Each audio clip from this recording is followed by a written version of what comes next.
Sir ನಮಸ್ತೆ. ನಮಸ್ತೆ sir. ಯಾವ ಊರು ಸರ್? ನಮ್ ಶಿವನಗೆರೆ ದೊಡ್ಡೇರಿ ಹೋಬಳಿ ಮಧುಗಿರಿ ತಾಲೂಕು ತುಮಕೂರು ಡಿಸ್ಟಿಕ್. ಏನು ಪ್ಲಾಂಟ್ ನರ್ಸರಿಯಿಂದ ಗಿಡ ಕೊಟ್ಟಿದ್ರಿ ಒಂದು ವರ್ಷದಿಂದ. ಹೌದು ಸರ್. ಸೊ ಇವತ್ತು ನಿಮ್ದು ಕ್ರಾಪ್ ಸೆಟ್ಟಿಂಗ್ ಆಗಿದೆ. ಸೊ ಒಂದು ರಿವ್ಯೂ ಕೇಳೋದಕ್ಕೆ ಬಂದಿದ್ದೀರಿ. ಸೊ ನಾಟಿ ಮಾಡಿದ್ದು ಯಾವಾಗ ಸರ್ ನೀವು? 1.5 ವರ್ಷ ಆಯ್ತು ಸರ್. ಈಗ ಫಸ್ಟ್ ಕ್ರಾಪ್ ಅಲ್ವಾ ಇದು? ಹೌದು ಸರ್. ಹೇಗಿದೆ ಸರ್? ಚೆನ್ನಾಗಿದೆ ಸರ್. ಕ್ವಾಲಿಟಿ ಎಲ್ಲ ಚೆನ್ನಾಗಿ ಬಂದಿದೆ? ಹೌದು, ಚೆನ್ನಾಗಿ ಬಂದಿದೆ ಸರ್. ಓಕೆ. ಈಗ ಕ್ರಾಪ್ ಸೆಟ್ಟಿಂಗ್ ಆಗಿದೆಯಲ್ಲ, ಹೌದು, ಕ್ರಾಪ್ ಸೆಟ್ಟಿಂಗ್ ಎಲ್ಲ ಹೆಂಗ್ ಬಂದಿದೆ? ಚೆನ್ನಾಗಿ ಬಂದಿದೆ ಸರ್.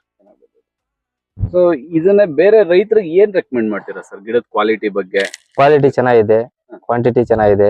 ಇದೇ ಗಿಡ ಇದು ಯೂಸ್ ಮಾಡಕ್ ಹೇಳಿ, ಚೆನ್ನಾಗಿ ಬರುತ್ತೆ ಅಂತ ಹೇಳಿ. ಇದು ಸೇಮ್ ಅಲ್ವಾ ನೀವು ಗಿಡ ನಾಟಿ ಮಾಡಿದ್ದು? ಹೌದು ಸರ್. ರೈತರಿಗೆ. ಹೌದು ಸರ್. ಓಕೆ. ಈ ಗಿಡ ನೀವು ನಾಟಿ ಮಾಡಿದ್ದು. ಸೊ ಈಗ ಮಣ್ಣಲ್ಲಿ ಬರೋ ಅಂತ ಗಿಡ ಉಣೋದಕ್ಕೂ ಕೋಕೋಫಿಟ್ ಅಲ್ಲಿ ಉಣೋದಕ್ಕೂ ನಿಮ್ಗೆ ಏನ್ ಡಿಫ್ರೆನ್ಸ್ ಅನ್ಸುತ್ತೆ? ಬೇಗ ಬರುತ್ತೆ ಸರ್ ಈ ಗಿಡ. ಡೆವಲಪ್ಮೆಂಟ್ ಚೆನ್ನಾಗಿದೆ. ಓಕೆ. ಗಿಡ ಸಾಯೋದು ಸಂಖ್ಯೆ ಕಡಿಮೆ ಇದೆಯಾ? ಒಂದು ಸತಿಲ್ಲ ಸರ್. ನಮ್ರಲ್ಲಿ ಹೇಳ್ಬೇಕು ಅಂದ್ರೆ ನಾವು ಇಟ್ಟಾಗ್ಲಿಂದನ ಒಂದು 800 ಗಿಡ ಇಟ್ಟಿರಾರ, 1 ಗಿಡನ 2 ಗಿಡನ ಹೋಗಿದೆ ಅಷ್ಟೇ, ಕಡಿಮೆ ಇದೆ. ಸರಿ. ಸೊ ಸೆಟ್ಟಿಂಗ್ ತೋರಿಸ್ಬೋದಾ? ಹಂಗೆ ತೋರಿಸ್ತೀರಾ? ಹೌದು. ಇದು ಫಸ್ಟ್ ಕ್ರಾಪ್ ಅಲ್ವಾ? ಹೌದು ಸರ್. Super Bhagwa variety.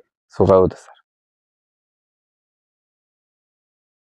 ಚೆನ್ನಾಗಿ ಬಂದಿದೆ ಸರ್, ಚೆನ್ನಾಗಿದೆ ಸೆಟ್ಟಿಂಗ್ ಕೂಡ.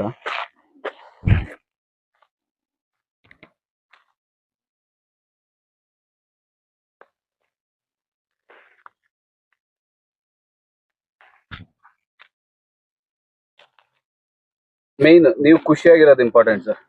ನಿಮ್ಗೆ ಸ್ಯಾಟಿಸ್ಫ್ಯಾಕ್ಷನ್ ಇದೆಯಾ ಏನ್ ಎಫ್ ಪ್ಲಾಂಟ್ಸ್? ಹೌದು ಸರ್, ಇದೆ. Thank you so much.